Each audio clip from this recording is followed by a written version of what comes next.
¿Quién no conoce Tarteso? Esta cultura, que se extendió por una gran parte de las tierras andaluzas, es la primera cultura que conocieron las ricas civilizaciones del Oriente Mediterráneo, y es también la primera sobre la que escribieron los cronistas de la antigüedad.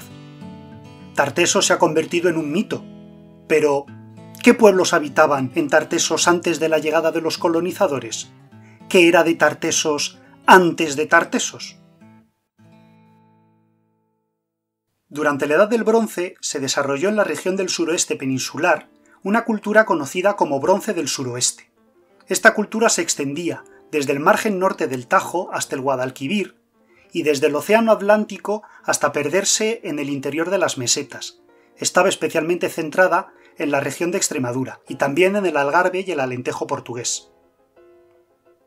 Esta cultura había evolucionado ya desde la prehistoria a partir de las poblaciones locales que habían habitado este territorio, por lo menos desde el Calcolítico.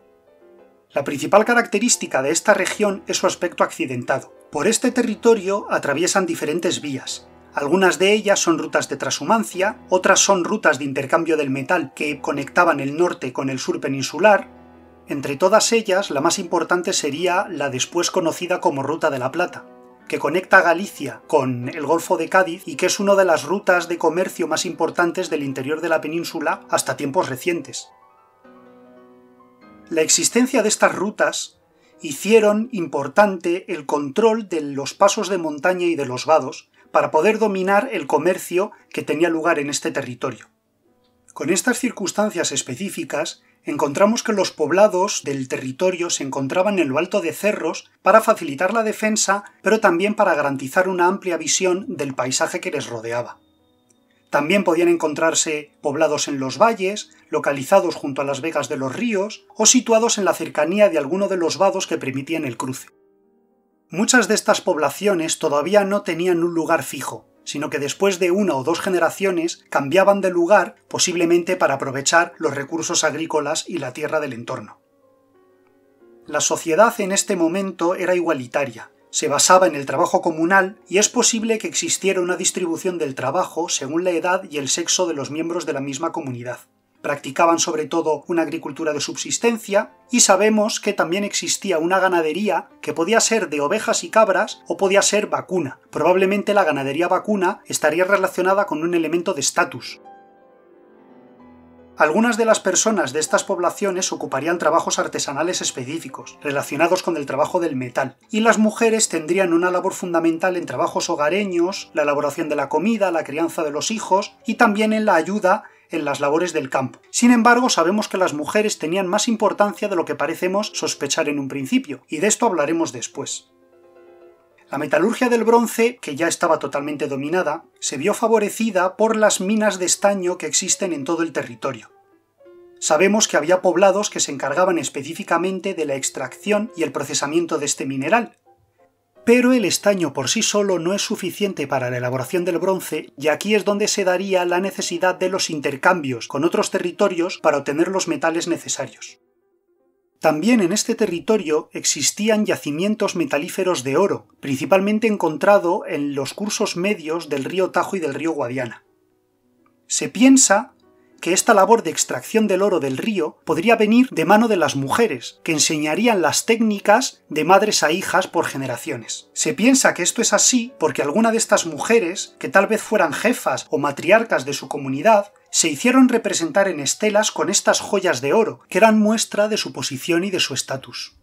Estas joyas que aparecen en las estelas de las que vamos a hablar más adelante se han podido encontrar en tesoros ocultos depositados en ríos o enterrados y reflejan una capacidad orfebre muy elevada, una tradición que se mantendría con la llegada de los pueblos colonizadores y por la que Tarteso es muy conocida.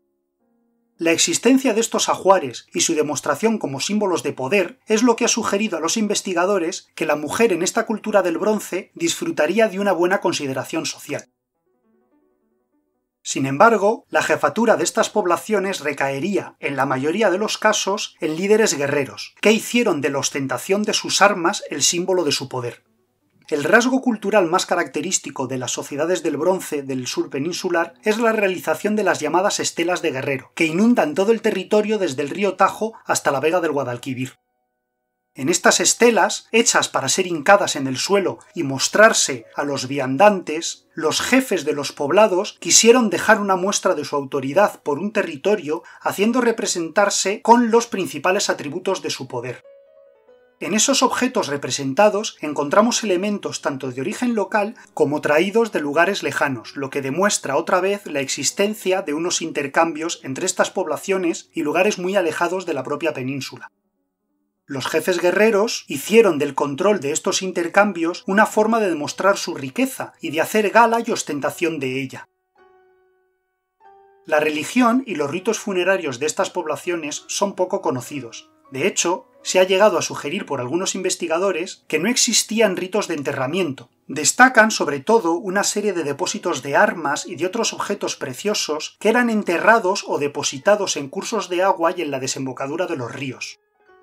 El hallazgo de estos tesoros nos hablan sobre cómo las gentes del bronce dedicaron algunos de sus objetos más valiosos a unas divinidades que posiblemente residirían en las aguas o que se accedía a ellas a través de las aguas, y que también se relacionaban con lugares específicos que tenían un simbolismo religioso muy marcado, como los caminos, los vados, las encrucijadas, lugares de paso, lugares de límite que hablan sobre la separación entre nuestro mundo y el más allá. La llegada asidua de los comerciantes orientales a partir del siglo X o el siglo IX a.C. significó un profundo cambio para mejor en todas las sociedades del bronce peninsular. Comienza a surgir el periodo proto-orientalizante y a partir del orientalizante, cuando ya podemos hablar de Tarteso, en estas sociedades extremeñas que quedan en la periferia tartésica, vamos observando un aumento de la complejidad y también de la sofisticación de estas culturas. Los señores de las estelas comienzan a representarse con objetos traídos de fuera y las armas comienzan a desaparecer, demostrando que su poder poco a poco está mantenido por la opulencia y no por la violencia. Se asume que estos jefes se convirtieron en auténticos reyes y aristócratas, que asumieron las costumbres orientales y desarrollaron una mayor complejidad social, un control específico del territorio y comenzaron la creación de monumentos dedicados a sus divinidades que también servían para resaltar el poder de estos nuevos líderes. Cuando la región de Tarteso andaluza llegó a su decadencia, en la periferia extremeña aún se vivió un momento de esplendor. Encontramos yacimientos muy importantes como Canchorroano o el Turuñuelo, encontramos también tesoros como el de la Aliseda o el Carambolo, que nos están hablando de la existencia de una cultura rica que está muy desarrollada. Sin embargo, esta cultura llegó a un abrupto final. Encontramos que estos yacimientos como Canchorroano y el Turuñuelo fueron destruidos por sus propios constructores ante la llegada de unos nuevos pobladores, los célticos, de los que tenemos conocimiento en primer lugar por la arqueología y en segundo lugar porque los propios autores clásicos nos hablan de cómo los celtas llegados de la meseta crearon la Beturia céltica en parte de estos territorios que habían pertenecido a Tartesos. Ante la llegada del invasor, los pobladores tartésicos realizaron complejos rituales a favor de sus dioses, desacralizaron los templos y después los incendiaron. Después de estas muestras de violencia intencionada, podemos ver cómo los rasgos de la cultura tartésica extremeña desaparecen, y ya comienza a perfilarse un horizonte arqueológico celta, lo que nos habla de el final de esta cultura tartésica que fue sustituida por los recién llegados pobladores célticos procedentes de la meseta. Gracias por haber llegado hasta aquí. Si te ha gustado el vídeo, dale a me gusta y suscríbete al canal. Adiós. Que los dioses os sean propicios y hasta la próxima.